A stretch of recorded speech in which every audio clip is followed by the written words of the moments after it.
And the parents of the young driver involved in last week's train accident are petitioning the city to make the railroad crossing safer.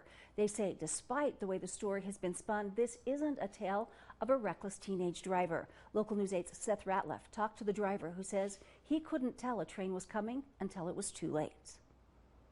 High school student and wrestler Lyndon Herwig was driving to practice with his coach when tragedy struck. When you first get the phone call and you hear train, that you get hit by a train, immediately, gosh, my heart dropped. The car was pushed over 400 feet, but both passengers were alive, and Lyndon's parents rushed to the scene.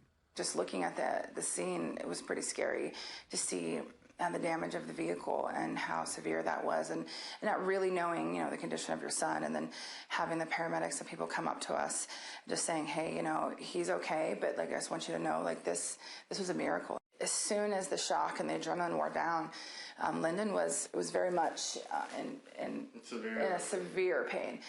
He couldn't even walk hardly to get into the hospital. Lyndon went in for x-rays and an MRI. The results showed how lucky he had been. They came and told us that he broke his spine in 3 places, and that this wasn't just any fracture, that this was, all I know is he said a V fracture, and this is the worst fracture to have, and how, if he had one more up, that he would have been paralyzed. Lyndon had been the family's rock, caring for his younger siblings as his mother recovered from her own back conditions. Now, the family prays for his recovery. They say despite the way the story has been spun, this isn't the tale of a reckless teenage driver. A thoughtful neighbor shot cell phone footage of the road from Lyndon's line of sight to show just how dangerous it is. From her video, it literally is extremely hard to see. You can't see very well at all. There's trees on the left-hand side and then a white fence, which is the side he came from, and so it does seem, if you're not an experienced driver completely and ready, and then the ice, it could happen to anybody, But regardless, I don't think this would have happened if there were more safety parameters in place.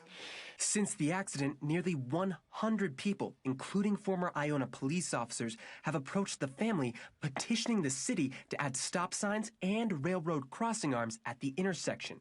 You can't think of it as a budget cut. You have to think of these railroad crossings and things as investments, and then the return on your investments is people's lives, And if you're the one deciding on the budget, think if it's your kid, right? Your kid's life is the return on that investment. And if it's your kid's life, you're going to say it's worth every single railroad crossing in town.